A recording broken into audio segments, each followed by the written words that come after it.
Hello students, आज हमने CBSE class 5th का चैप्टर नंबर 1 पढ़ना है जिसका नाम है प्लांट रिप्रोडक्शन।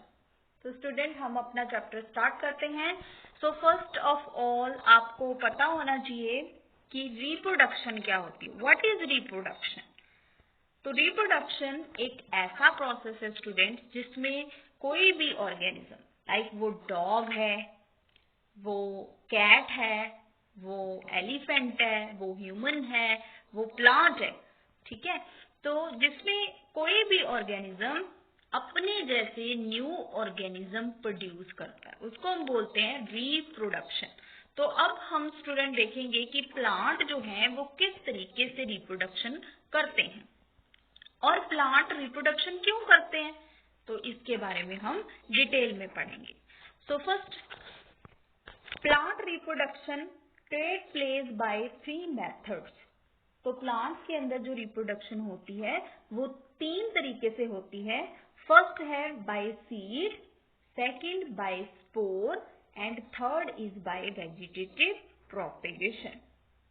तो कुछ प्लांट जो हैं स्टूडेंट वो कैसे अपने जैसे प्लांट बना सकते हैं, अगर उनके पास सीड है तो उनका सीड जो है कहीं सॉइल पे गिर गया तो वो न्यू प्लांट प्रोड्यूस कर देगा, है ना।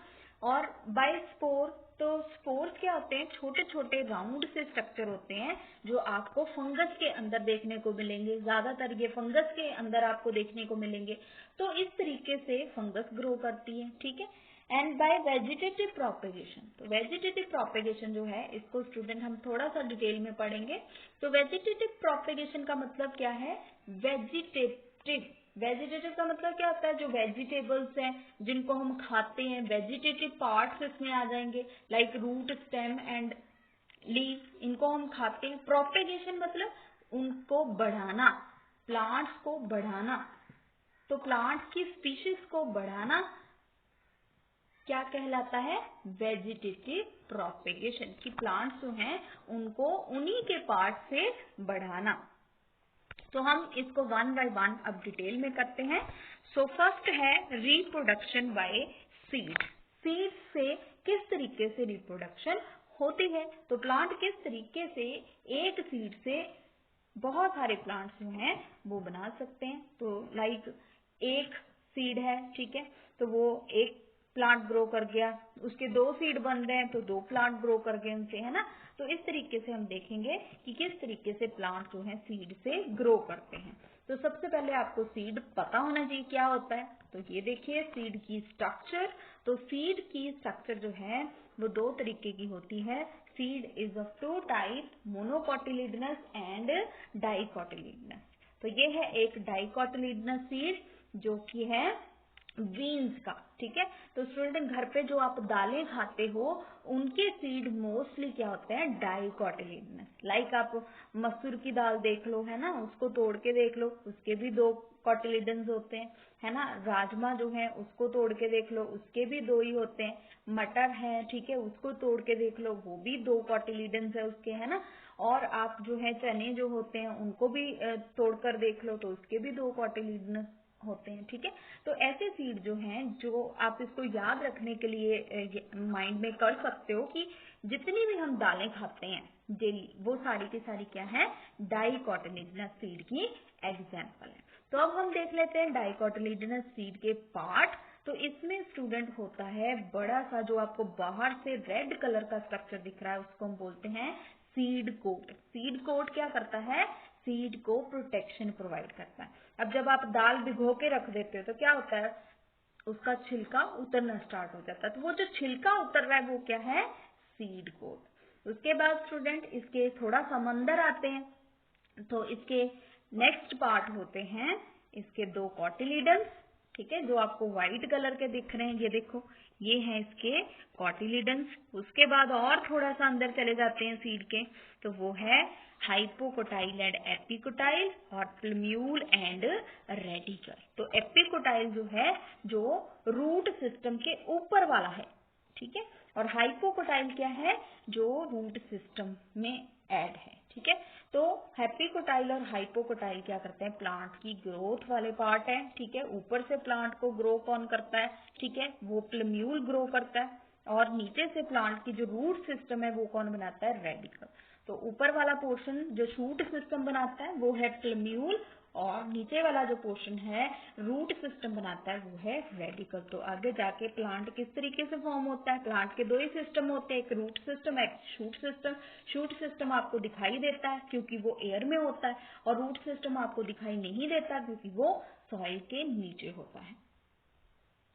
सो होप स्टूडेंट अब आपको सीड की स्ट्रक्चर जो है वो समझ में आ गई होगी। नेक्स्ट हम करते हैं मोनोकॉटिलीडनस सीड।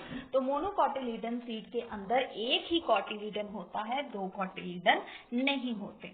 अब इसके अंदर भी सेम पार्ट जो है हमने डाइकॉटिलीडनस सीड में देखे वही है, लेकिन डिफरेंट क्या है इसमें, ये इसके अंदर कॉटिलीडन एक ही है। नेक्स्ट स्टूडेंट, नेक्स्ट आपके बुक में दिया हुआ है टॉपिक सीड जर्मिनेशन।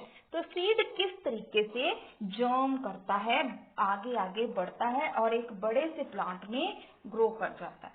तो सबसे पहले सीड देख सकते हो आप, ठीक है, उसका सीड कोट, ठीक है, एंड देन धीरे धीरे जब उसको आप पानी देते रहोगे, सनलाइट उसको मिलती रहेगी, तो वो धीरे धीरे बड़ा होता जाएगा। फिर उसका रेडिकल निकलेगा, रेडिकल से क्या बनेगा, रूट सिस्टम, ठीक है, और बाद में उसका प्लम्यूल, ठीक है, वो क्या बनाएगा, शूट सिस्टम। तो इस तरीके से हाइपोकोटाइल जो है वो रूट सिस्टम का ऊपर वाला पार्ट है, ठीक है, वो रूट सिस्टम के अंदर प्रेजेंट होता है, और एपिकोटाइल जो है वो शूट सिस्टम बनाता है, ठीक है। तो ये हो गया सीड जर्मिनेशन। तो एक सीड जो है धीरे धीरे एक बड़े से प्लांट के अंदर जब ग्रो करता है, उस प्रोसेस को हम बोलते हैं सीड जर्मिनेशन। नेक्स्ट है सीड डिस्पर्जन। अब सीड जो है स्टूडेंट किस तरीके से जर्मिनेट करता है, तो उसको क्या चाहिए, कोई फेवरेबल कंडीशन चाहिए, है ना, लाइक वो उसको मिट्टी चाहिए, मिट्टी के ऊपर वो गिरेगा तभी उससे न्यू प्लांट होगा, ठीक है। तो अब सीड को गिरने का जो प्रोसेस है, एक जगह से दूसरी जगह सीड का गिरना, ठीक है, वो जो प्रोसेस है उसका, उसी को हम क्या बोलते हैं, सीड डिस्पर्जल। जब सीड एक जगह से दूसरी जगह जाता है और दूसरी जगह जाके फिर वो वहां पे ही ग्रोथ करता है, उसको हम बोलते हैं seed germination. The process of spreading seed to different places. जब सीड जो है डिफरेंट डिफरेंट प्लेसेस पे डिस्पर्स हो जाता है, स्प्रेड हो जाता है, उसी को हम बोलते हैं seed dispersion.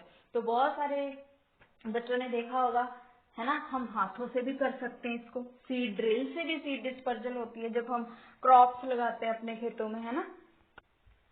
Next, seed dispersal अब कैसे कैसे होता है, व्हाट आर द मेथड्स।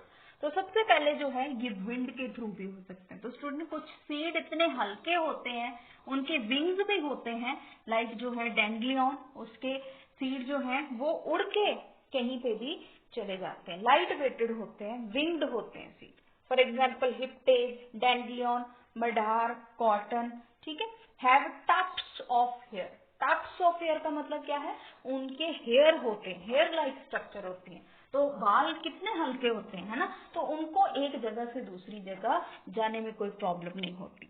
तो आप देख सकते हो दिस इज डैंडलियन, है ना, तो इसके सीड जो हैं एक जगह से दूसरी जगह इजीली जा सकते हैं, हेयर लाइक ग्रोथ है इसके सीड में। और आप इसका सीड देख सकते हो, ब्लैक कलर का, ब्राउन कलर का थोड़ा सा सीड है इसका, और साथ में हेयर लाइक स्ट्रक्चर है जो इसको उड़ के जाने में हेल्प करती है एक जगह से दूसरी जगह।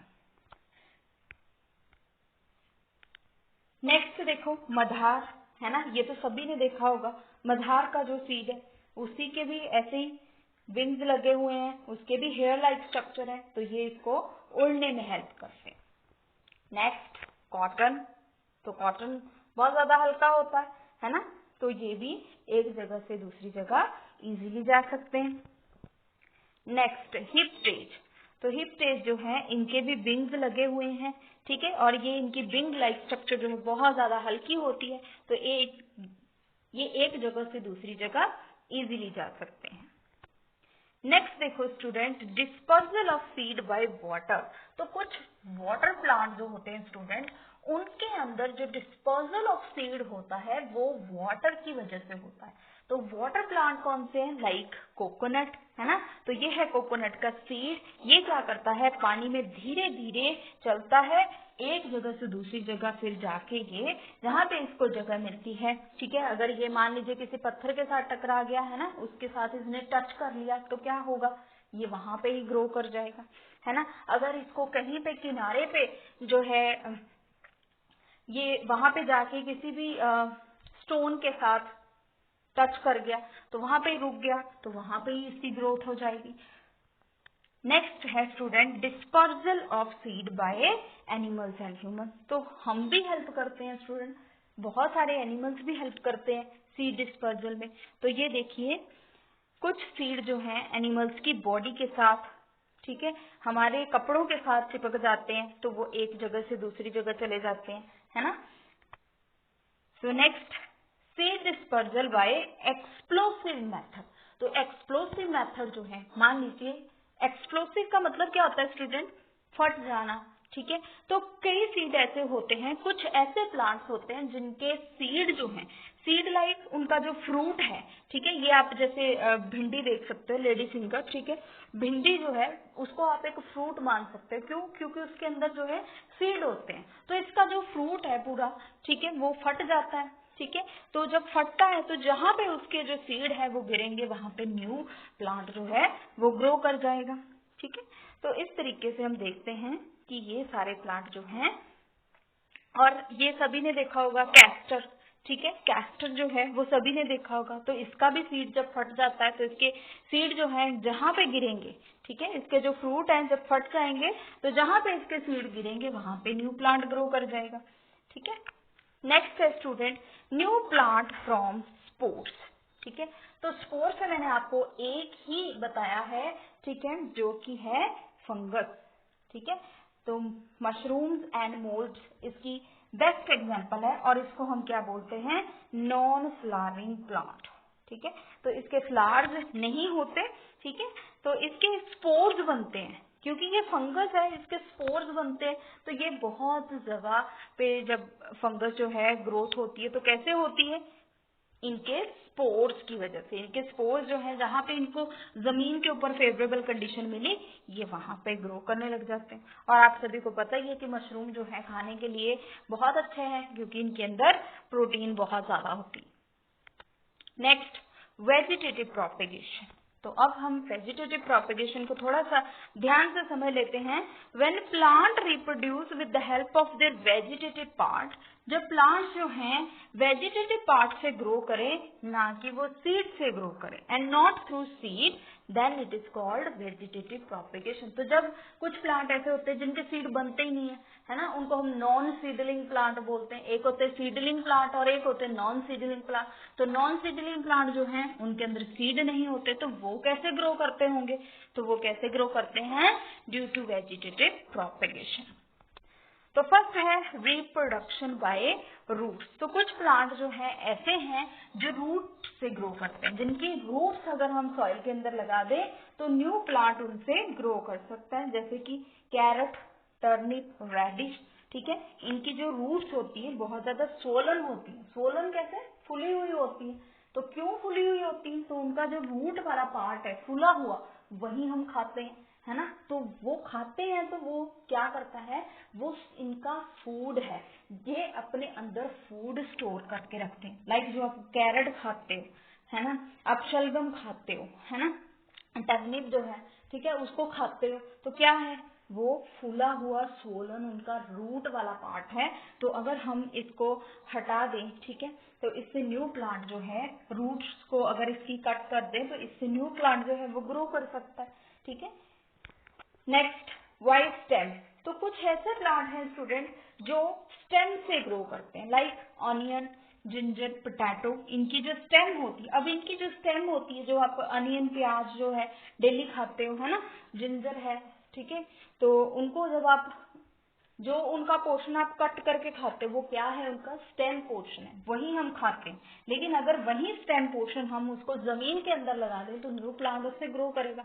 और सभी ने जो खेती बाड़ी का काम करते हैं ना, जो एग्रीकल्चर का काम करते हैं वो क्या करते हैं, ऐसे ही करते हैं। वो जो अनियन है, ठीक है, छोटे छोटे अनियन है, उनको क्या करते हैं, वो जमीन के अंदर लगा देते हैं, तो उससे न्यू अनियन प्रोड्यूस हो जाते हैं, है ना। ऐसे ही गार्लिक, जिंजर, ये भी ऐसे ही ग्रो करते हैं।